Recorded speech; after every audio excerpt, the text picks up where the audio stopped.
se retrouve pour une toute nouvelle vidéo. On va parler des prénoms de mes personnages et des lieux dans mes histoires. Donc je vais donner leur signification, etc. Tout d'abord, l'élu, première partie de l'histoire, parce que oui, dans l'élu, il y en a deux. De base, je voulais faire deux livres différents, entre guillemets deux livres, hein.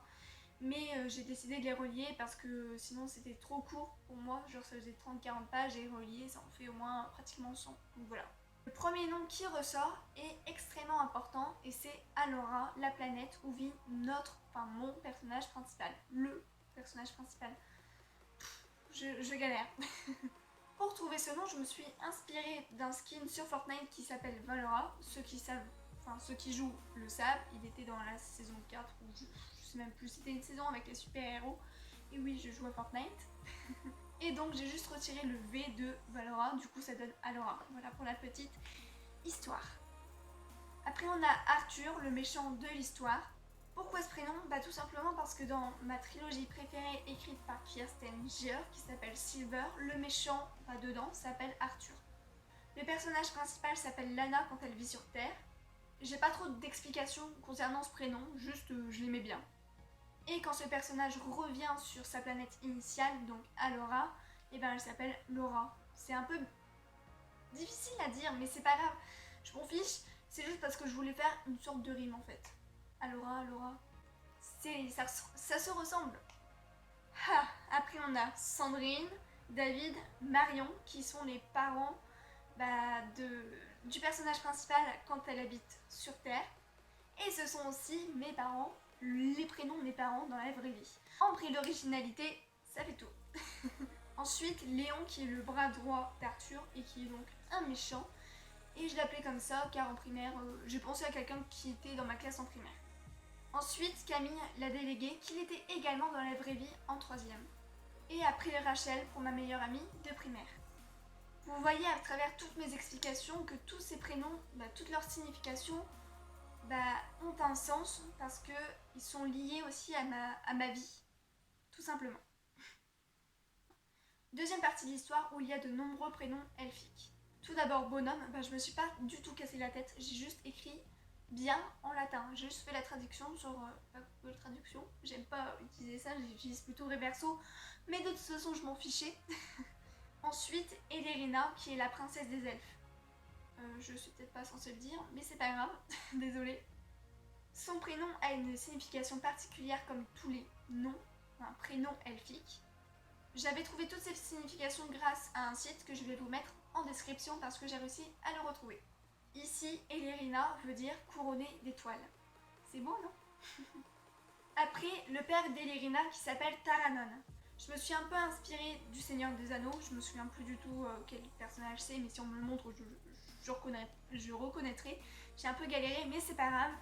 Et quand j'ai vu la signification, j'ai dit, oh, vas-y, je le mets dans l'histoire, c'est obligé parce que sa signification, ça a un rapport avec son statut qu'il a dans l'histoire. C'était un peu compliqué d'expliquer, mais c'est pas grave. Et donc, sa signification, c'est don royal. Donc, vous comprenez pourquoi il est roi.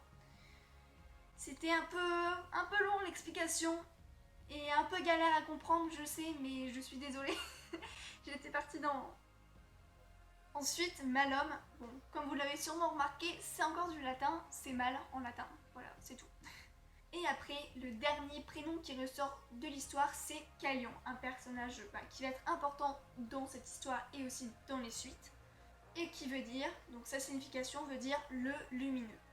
On enchaîne avec la suite de l'histoire, l'élu et la vengeance d'Arthur. Donc on retrouve Calion, Laura évidemment, Arthur, Bonhomme, Elerina et Taranon. Je sais pas si ça s'est vu, mais j'ai cherché dans ma tête le dernier prénom. Dès le début de l'histoire, on a deux nouveaux prénoms elfiques que j'ai spécialement inventés pour l'histoire et pour aussi encore la suite. Eliane et Lania. Bon, comme ça, dit comme ça, des fois, si on le dit rapidement, c'est un peu difficile à prononcer, mais franchement, ça me semblait trop bien. Je trouve que c'est super original et surtout que ça fait vraiment bien penser à un prénom elfique. Bon, du coup, j'ai pas de signification particulière pour ça parce que c'est juste moi qui les ai inventés. J'hésite avec Eliane pour un truc tout puissant, mais Lania, je sais pas du tout. J'ai jamais réfléchi à ça. Après, on a Camille pas la déléguée de tout à l'heure, mais un autre personnage qui n'est autre que la tante de Laura, donc le personnage principal. Aldaron qui signifie Seigneur des Armes, et Tauron, encore le Seigneur des Anneaux, quand on y réfléchit bien, il y a beaucoup de prénoms elfiques du coup, qui signifie Seigneur des Forêts. Après, la dernière histoire de la trilogie, Eliane et Lania. On a Blake qui n'est autre que le méchant. Je n'ai pas trop d'explications à son sujet, je me souviens pas trop comment c'est venu, mais je pense qu'à ce moment-là, j'ai regardé un film et le méchant s'appelait Blake, sûrement. Après Gaëtan, un sorcier, parce que j'avais pas du tout d'idée. Guillaume le conseillait tout simplement parce que ça me semblait parfait pour ce personnage. Kyle, alors là, la petite anecdote. Je voulais absolument faire de base une histoire sur les loups-garous. Par contre, j'avais pas du tout d'idée. J'ai un peu galéré, mais c'est pas grave. Mais du coup, j'ai pas écrit d'histoire sur les loups-garous, enfin, du coup, pour l'instant. Et du coup, quand j'ai écrit Eliane et Lania, j'ai fait c'est bon, il faut absolument avoir des loups-garous dedans. Et moi, je vais pouvoir mettre le truc avec les âmes sœurs, etc.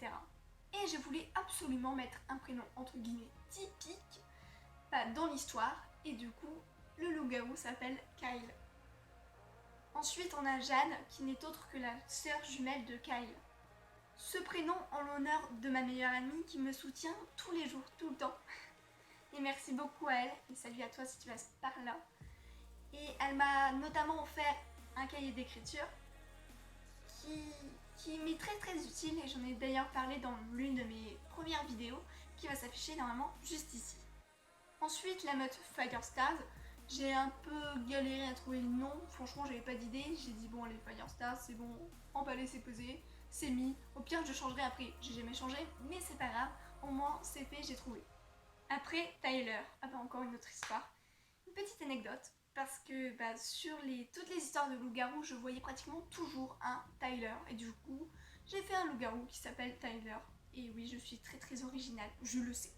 Et enfin, Diego et Ruby qui ne sont autres que les parents de Kyle et de Jade. Avant de réellement terminer cette vidéo, je tenais à lire quelque chose que j'avais écrit. C'est pas du tout pour me jeter des fleurs, bien au contraire, c'était juste pour remercier, parce que remercier mes lecteurs et encore plein de monde. De toute façon, vous allez bien le voir et le découvrir dans la suite de la vidéo. Et la chose que j'ai écrite s'intitule Bonne année 2020 et bilan de l'année 2019. Merci beaucoup à vous tous pour votre soutien et vos nombreuses lectures. J'ai franchi un cap, j'écris malgré les révisions, les cours et tous ceux qui me disent qu'écrire ne sert à rien, parce que oui, certains me l'ont déjà dit. Je vais leur prouver le contraire. Alors ça c'est quelque chose chez moi, quand je me fixe un objectif, je fais tout pour l'accomplir. Par exemple YouTube, j'ai quand même une réflexion de 2 ans pratiquement. J'ai toujours voulu faire des petites vidéos, vous raconter ce que je faisais, mais je savais pas trop quoi dire ni quoi faire, et j'avais un peu de peur de me taper la honte. Mais je me suis lancée et je ne regrette en rien parce que je m'amuse et je découvre beaucoup de choses au niveau du montage, et le fait de parler devant une caméra, ça m'entraîne peut-être pour ce que je voudrais faire plus tard. C'est grâce à l'écriture que je peux rêver, imaginer, me créer ma propre bulle. Et ça, c'est absolument vrai. En 2019, j'ai publié mes histoires, celles que j'ai écrites, celles ce dont je suis fière. J'ai un peu galéré, franchement, mais je m'en fiche. Je suis trop contente. Enfin, je m'attendais pas à avoir autant de lectures, et là, j'ai encore regardé tout à l'heure ou hier, je ne sais plus. Les lectures sur Scribd, elles augmentent de plus en plus. Je sais plus c'était quand, j'ai fait une vidéo et à la fin de la vidéo, je parlais justement du nombre de lectures qui n'arrêtait pas d'augmenter, que j'avais atteint les 3000 lectures sur Scribd.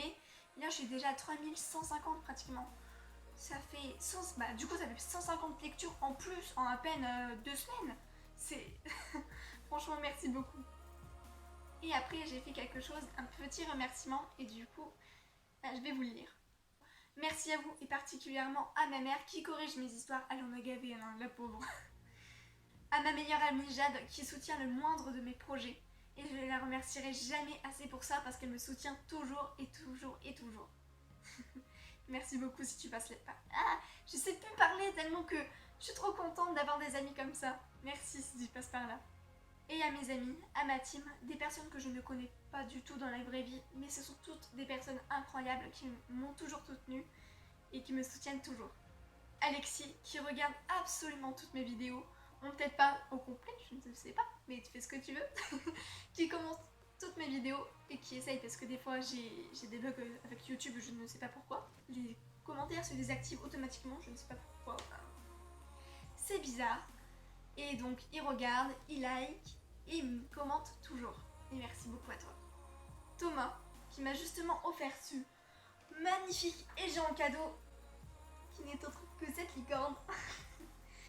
Il m'a également offert un petit porte-monnaie que j'ai laissé en bas et qui est pour l'instant un support d'écran. Oui, désolé Thomas, me tape pas. Je vais peut-être mettre, si j'arrive à la remettre dans le bon sens, la vidéo unboxing entre guillemets, parce que oui, j'ai reçu un colis du coup, et je l'ai ouvert et je l'ai filmé pour leur montrer quand même ma réaction en direct.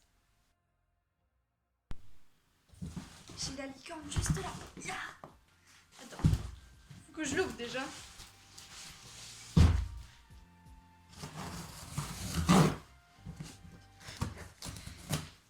Putain, je suis vraiment handicapée. Oh, j'aurais peut-être dû faire ça après. Oh, je suis trop contente. Elle est énorme, putain. Elle est trop jolie. Oh, elle est trop.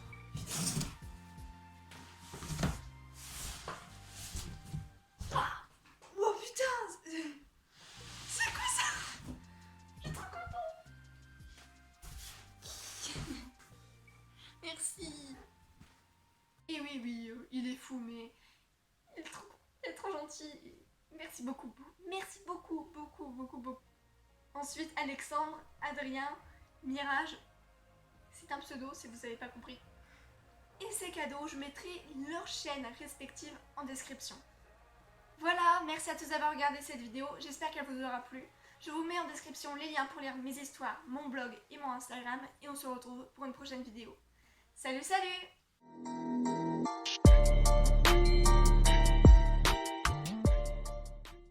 Ambre est l'origine. On a ensuite Aldaron qui signifie Seigneur des arbres, et son fils. Blake qui est le méchant de l'histoire, alors je ne... Et ensuite la dernière histoire de la trilogie, Eliane et Lania. Le premier prénom qu'on ne connaît pas ressort. Hein? C'était un peu... J'ai dit quoi? Je recommence. Merci à vous et partez qui 27 minutes de tournage. Ça va être long le montage, je le sens.